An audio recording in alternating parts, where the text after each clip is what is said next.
Welcome to NBC News. This is latest news for you. After winning back a slim one-seat majority in Washington State Senate earlier this month, Democrats knew exactly what piece of legislation they'd take up first. Climate change is a priority for next year's legislative session, as are immigration and women's reproductive rights, all necessary to counter President Donald Trump's conservative agenda, State Senator Sharon Nelson said.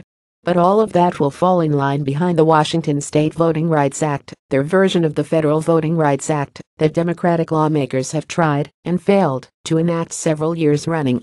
It would repeatedly pass the House, but falter in the GOP-controlled Senate. The odds changed on November 7 when Manka Dhingra, a local prosecutor, beat out her GOP opponent in a special election to represent the 45th District, giving Democrats the majority for the first time since 2012. Her victory would allow the evergreen state to finally pass progressive policies, she told Seattle's Alternative Weekly prior to the election, freeing lawmakers and previously killed legislation from the handful of people who hold the state Senate hostage. That includes the voting rights bill. It would do away with the state's at-large voting system in local elections, which Democrats say dilutes the voting power of minorities and denies them a chance to elect a representative of their own if evidence of vote dilution and racially polarized voting is found. It would not affect state elections. After the Supreme Court gutted the Federal Voting Rights Act in 2013, this legislation also aims to give Washington state its own set of voter protections. We need to provide every protection that we can, because I don't have faith in the current administration in Washington, Nelson said. However, some state lawmakers see a different motive behind Democrats' bill and advocate a different solution. Representative Matt Manueller, a Republican who represents a rural conservative district in the middle of the state, said he is concerned the bill would increase frivolous lawsuits against localities, particularly small rural areas. Why don't you apply this to the bigger communities, where you get a critical mass of voters and we have competitive elections, he said. Manueller said he has tried to propose that kind of option, but it was rejected by House Democrats.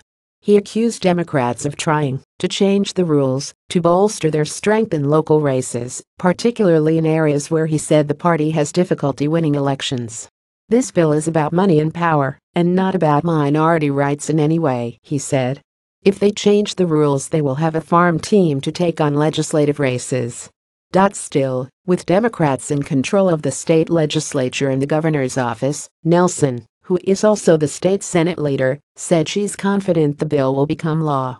Currently, in cities around the state, there are no local election districts, which means candidates have to get the votes of an entire city rather than a specific district within a city for seats on the city council or school board.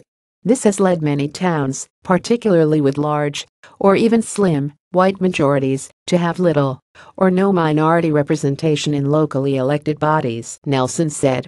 In too many jurisdictions, if someone chooses to run, they are likely to lose because of the color of their skin or their surname, said Rich Stoltz, the executive director of the Seattle-based immigrant rights group One America. In 2012, the Washington State American Civil Liberties Union sued the city of Yakima under the Federal Voting Rights Act, claiming the voting system discriminated against Latinos. No Latinos held elected office, despite making up roughly 40% of the city's population. In 2014, a federal judge agreed, saying the majority routinely suffocates Latino voting preferences.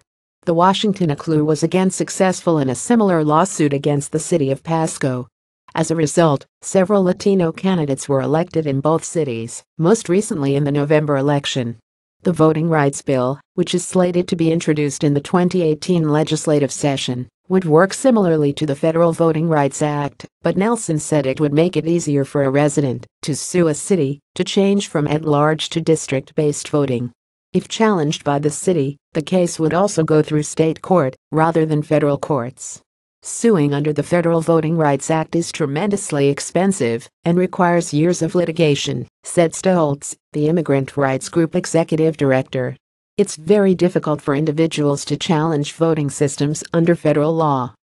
Justin Levitt, a voting rights expert and law professor at Loyola Law School in Los Angeles, said Washington's bill is not necessarily representative of a trend, but rather an example of states moving ahead of the federal government.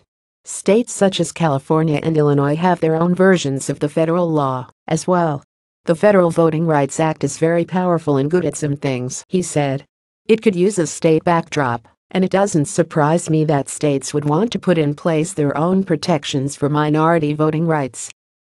November 24, 2017, 4:20 p.m., an earlier version of this article misidentified a Washington state senator. Her name is Sharon Nelson, not Susan Nelson.